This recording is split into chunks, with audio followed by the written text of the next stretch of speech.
Radio Raheem here with Hannah and Miriam Ali. Obviously, we're talking about I Am Ali, a new documentary that I wanted to know if you guys were a part of producing the film from the outset. We No. were consultants, but not producers. Not producers. And the audio recordings didn't actually even become a part of the film until After she after began I the even documentary she even started the process. documentary. Claire Lewins is the mastermind behind this Yes. film. She really is, and she connected with Gene Kilroy, a man who's worked for my father for many years. He connected her with us, and it was just an organic evolution of this movie. We had no idea we'll be sitting here right now and it would be this big of a film, but it's beautiful. It's yeah. fate. I knew that it would happen. I just thought that it was going to be us that did it. Because my father gave me the recordings in 2003, and I said, let me do my book first, which I'm currently working on, which is like 80 hours worth. And they're a broad range. So I said, and then I met Claire. So it was, I thought I was going to do just another documentary, like to add to the list. But then when she showed me a clip of what she was doing, and it was so personable. And Yeah. so it was him as a father. And this was before she even knew the recordings existed. So Yes. When I saw the film, and for those who haven't yet, the recordings that we're talking about are audio recordings that Muhammad Ali made talking to you, his children, some of his business associates, and these seem to be what drove the film. I mean, they were so haunting, and Yeah. they really made us feel. I mean, they're- Let me say they're- one thing. He actually made a set of recordings covering a variety of different topics. The ones that the film is so long, she wasn't able to use everything she wanted to. The film ended up being 3 hours long, so she had to shave a lot out. I mean, from him trying to save hostages in Iran, trying to wrestle with the idea of whether or not he was going to return to the boxing ring and take back the title for the 4th time.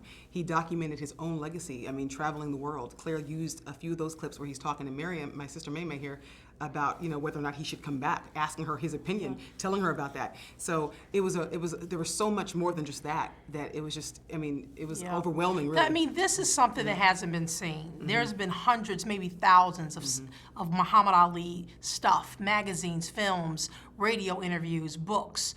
No one has ever heard this personal side of him, and he's the director, he's the producer. It's not Wild World of Sports, it's not CNN, it's, so it makes it special, and people who have really studied my father and those who haven't, they're gonna connect with him on a whole different human level with these tapes, and that's why they're haunting, because they're brand new.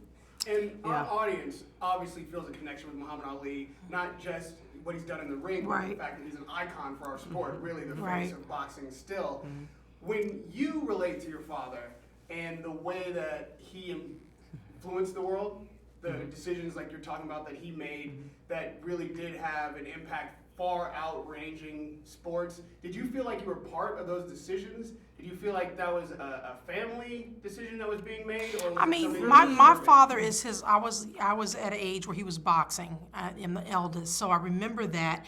My father was always his own man and made his own decisions. However, he wanted to share with us what he was doing. In the movie, he said, "Maybe I'm gonna fight again." He wanted our opinions on that. But in my opinion about my father, we always knew he was gonna make the decision, because he had his reasonings for doing things, and we respected that. So yes, we were a part of that, but he even with his trainers, they said Muhammad does what he wants to do. When Layla and I grew up, our father was retired, so he was at home all the time, and he included, it's quite interesting you said that, because I learned through listening to the recordings how he did include us. So when I was 3 and 4 years old and he was leaving, he decided to go back and fight Larry Holmes. I saw his luggage by the front door, and I knew that meant Daddy was leaving. So I came downstairs, hollering and crying, "I want to go with you." And he explains to me that he's not just my father, but he's the daddy to the world. Right. And he was caring and patient with that. He didn't just leave and pat you on the Right. back and say, "I'm gonna bring you home a gift." He tried to explain what he was doing in the world, and Right. that he was also inspiration to other people, and that's how that helped him go too, I think. And of course, we ended up going down there with him. We traveled a lot with him, but when he initially had to leave to train, he was there alone. So, and I would just look at him and say, "You're not my father, you're Muhammad Ali." Whenever he had to leave, he was being Muhammad Ali, and I did that at age 4. Yeah. So yeah. And lastly, like you said, this film was 3 hours that you had to cut back. It could have been 30 hours for all of the material that's out there. When it came to deciding who was going to be involved in the film, obviously there are other sisters that you have and brothers. And how did you decide who would be involved in the film? Was anyone else? It was Claire. Yeah, this one we didn't make this movie. Yeah. Let's be real clear. Claire Lewins is the director. She came to us. We gave an interview. Hannah gave the tapes. Hannah's been in a lot of documentaries. I have, my sister Rashida, my brother. A lot of times I'll be asked and go, Hannah, I don't have time, do this movie. So if I would have known this film would be what it is today, that's why I said I didn't know, we probably would have asked more siblings to be in it. It was supposed to be something for the BBC. This thing grew. So I want to make that clear because we have 9 brothers and sisters, and some media are saying, well, why you 2? We had no idea it was going to be this brilliant Layla masterpiece. would have been a part of it, but she's filming her cooking show, so Yeah, we had no it had to do idea. with the filming.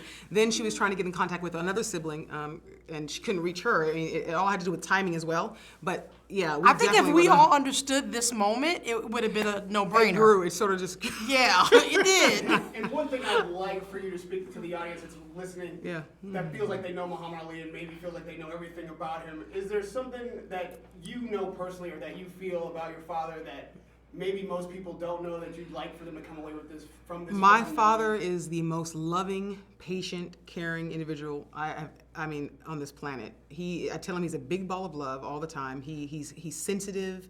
He's always thinking about things that will move people and help. Just Right. he's just amazing. And very amazing. spiritually conscious. Yes. Very concerned with his soul and spirit and what's going to happen And not after hurting death. people, and he's careful how Very he speaks spiritual. to people, privately. And he's just love, and that's what you get from the film. Yes. You get that love. You go in, you leave with it. Well, thank you, Miriam. Thank you, Hannah. Thank you. Thank you. Muhammad Ali, the fighter, brother, lover, father, and icon. I am Muhammad Ali. Thank you. Thank you. I have a cousin named Raheem. That's nice clothes.